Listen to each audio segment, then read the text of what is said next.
Hello and welcome to Media7, I'm Russell Brown. In its early days, supporters of the Occupy Wall Street action in New York complained it was being ignored by the corporate news media. Well, no more. The Occupy movement has swept America, winning sympathy from first Democrat and then Republican leaders. And now it's global. Jose Barbosa looks at a media phenomenon. What is it exactly that spurred thousands of New Yorkers to occupy Zuccotti Park and Fat Cat Central? Well, take your pick. If we told you 5 years ago that inflation would hit a 19-year high, share prices continued to tumble. Lehman Brothers was forced to declare itself bankrupt. We all know that Greece is going to default. They've managed to take the retirement plans for millions, 44 million people, and turn them into profit centers for the companies. You'd either say we'd gone mad or the world had, but that's where we are. I guess there's only so much social and economic inequality that one can take, and that's finally manifested as the ongoing global protest we know as Occupy Wall Street. And like any modern protest, it has its nifty tools, such as Occupy Design, a website that simplifies placard production, or Vibe, an app that lets you control how far your tweets will be broadcast. Handy if you don't want your mum to know when you're laying some cable on state-sponsored fascists. But fittingly, much has been made of the clunky old elbow-powered techniques of communication, such as the human mic. We are all part of this movement!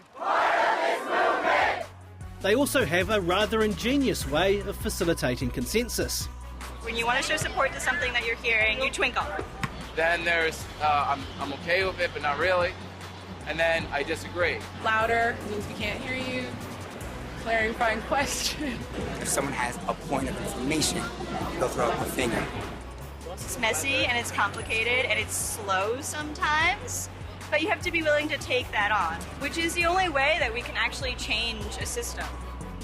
And it's that messiness that's made it difficult for those more used to reporting on clear-cut narratives to present the movement as anything more than an assemblage of methadone burnouts. It's not just a bunch of dancing hippies protesting. There are all kinds of people there. Babies, teachers, cheerleaders, Uncle Sampta, and that.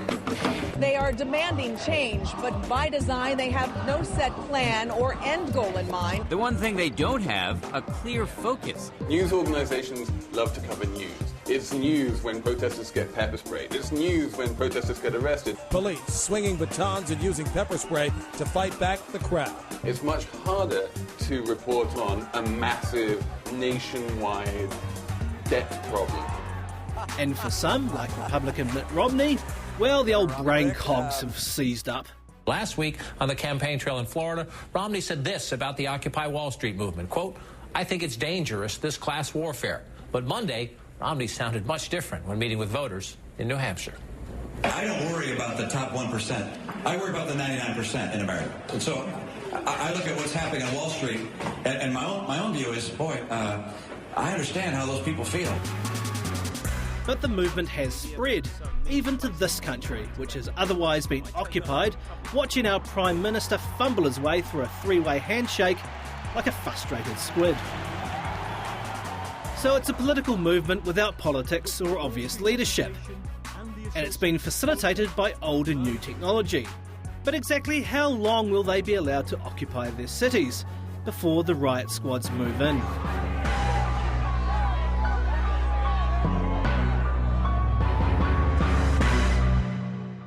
So there are occupations in Auckland, Wellington, Christchurch and Dunedin. But what do they want? According to the Occupied Dominion Post, the guerrilla newspaper of the Wellington occupiers, nothing. There are no demands, and don't call it a protest, it's a rebellion.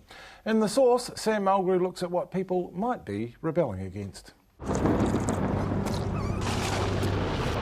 On October 31st, the human population hit 7 billion people.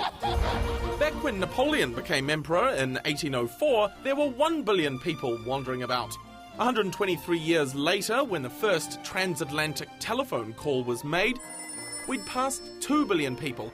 But over the past 2 decades, we've seen perhaps the fastest population growth humans will ever muster. We've added 2 billion people in 24 years.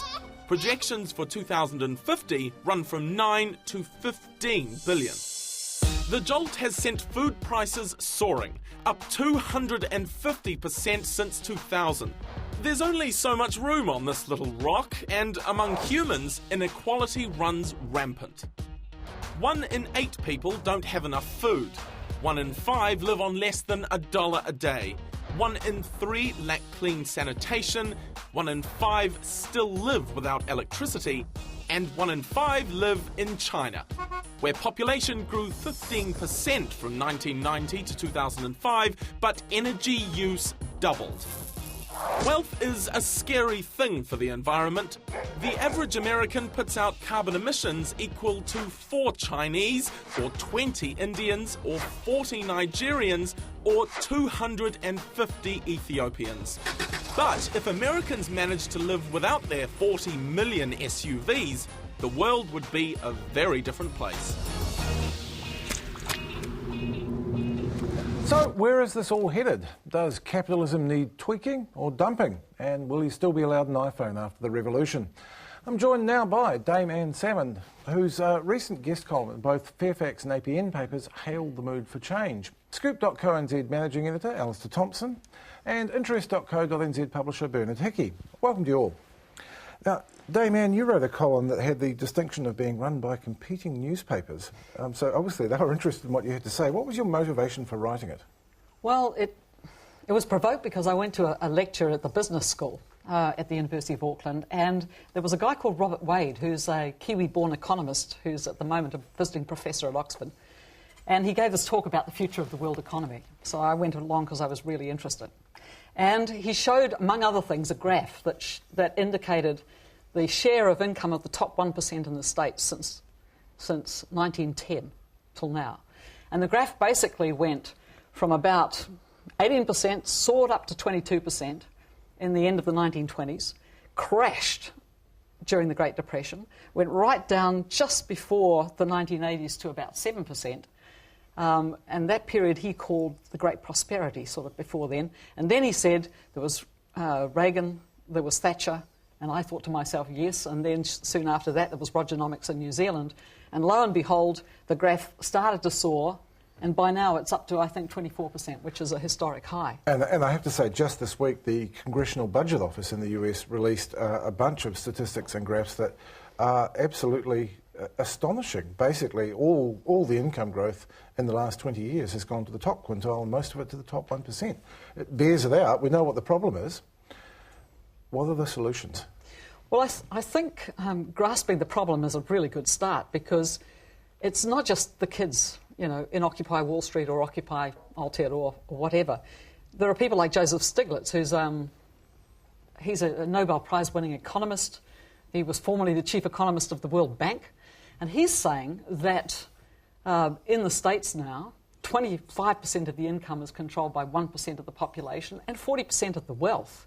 And he argues that trickle-down economics was, in fact, he calls it extraordinarily successful propaganda for what he describes as trickle-up economics.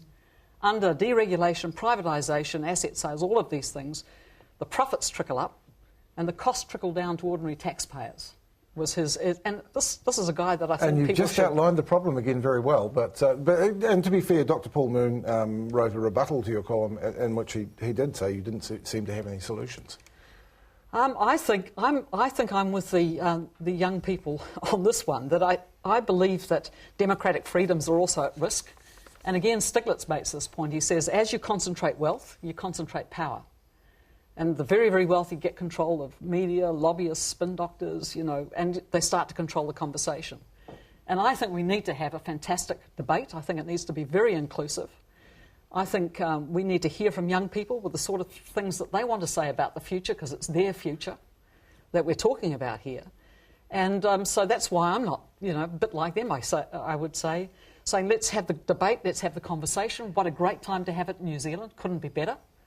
Because it's the future we're talking about, and it's everybody's future. It doesn't just belong to the 1% or the 10%. Alistair Thompson, you've actually been down to the occupations. You've been with the young people in Wellington and briefly in Auckland as well. Who are they?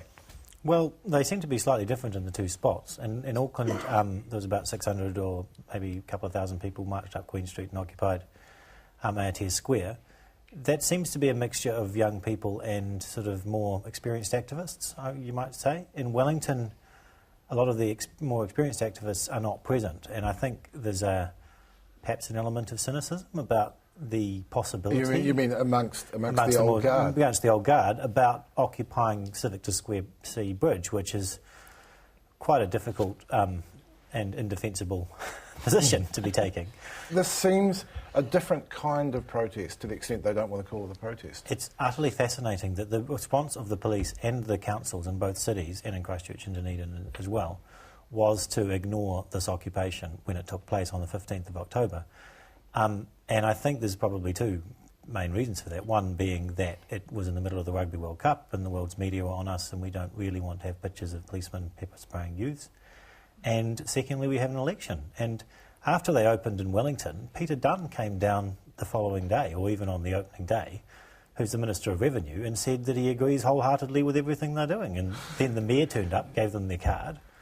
There's been niggles in both Auckland. So we have had the celebrity visits. I mean, because at Wall Street, everyone from Kanye West to Alec Baldwin's come down to offer their support. Yeah, well, if not to give up their wealth. And in Auckland, Keisha Castle-Hughes famously turned up at the beginning as well. So, yeah, I mean, we have this strange situation where there have been niggles with the authorities trying to remove them. I think that the rebels, if you like, let's call them rebels because they're not protesters. Their primary objective is to stay in place, really, and let debate grow around them. Now, Bernard, you have for quite some time been writing about the iniquities and inequities of the economic situation in America, which have finally given rise to this movement, whatever it becomes. Do the same conditions really pertain in New Zealand? There's some similarities, but in America it's much worse. So that widening of the gap is astonishing in America. And what's happened in the last 3 to 4 years is incredibly unfair. So you've seen banks being bailed out by taxpayers at large and then continue going on paying themselves huge bonuses. And particularly in Wall Street and in Manhattan, that's at the epicenter of this gross unfairness of what's gone on, where you have unemployment more than 9%, more than 44 million people on food stamps, yet you have less than 10,000 people in Manhattan controlling more than 40% of America's wealth. They really have something to protest about. But there's a lot of the similar issues here in New Zealand, particularly in the last 5 to 6 years. The government has built up quite a bit of debt, has paid out quite a bit of money to certain groups and not others, as well as essentially borrowed money to pay tax cuts to those on higher incomes. And so the gap between the very rich and the poor has grown here too, but not to the same extent. And yet, on the other hand, your colleague Alex Tarrant on interest.co.nz wrote a furious post about a call to occupy the Reserve Bank, and he said our Reserve Bank are the good guys. So do you think that was misguided? I think the Reserve Bank here has performed much better than, let's say, the US Federal Reserve. And there is an interesting debate going on amongst Occupy Wall Street, where you have what you call the extreme left of Occupy Wall Street meeting up and agreeing with the extreme right of the Tea Party movement. And there you've had the Federal Reserve, which has been really controlled by the banking interests who are bailed out, doing things with taxpayers' money and with the general level of prices, inflation, which is affecting everyone, which is causing all sorts of strife, to the point where one of the Federal Reserve presidents there went to a meeting and essentially said, don't worry about inflation, you can buy yourselves cheap iPads now. And of course everyone said, he's telling us to eat iPads when the price of food is going up. In New Zealand, our Reserve Bank hasn't printed money yet and has been, in a way, against some of the bailouts that have happened. So the Reserve Bank is something we should watch, but it hasn't been at the source of the problems as it has in the States. I mean, and it's an interesting quandary here, isn't it? Because we value our institutions and a democracy, and yet in some ways this is an anti-establishment movement. What is going to get torn down? What I would think is necessary is kind of a restoration of balance, because the pursuit of profit is one thing and its distribution is another. And It's certainly the case that in New Zealand the distribution of wealth has also become far more disparate than it was previously before the 1980s, say. That's absolutely the case. And the interesting thing about a number of these world-leading economists is they are arguing that prosperous, stable economies tend to have high median incomes, that wide disparities of wealth are actually contribute to economic fragility and failure. And so that trickle-down economics is not just a hoax, but it's also economically bad policy. Even people like the IMF now is saying inequality is a bad idea, and it creates the sort of black swan risk that we've seen in the last 3 to 4 years where financial systems blow up under the weight of that inequality. We're going to have to continue this theme because we're going to pause now and return after the break with more on Occupy and change.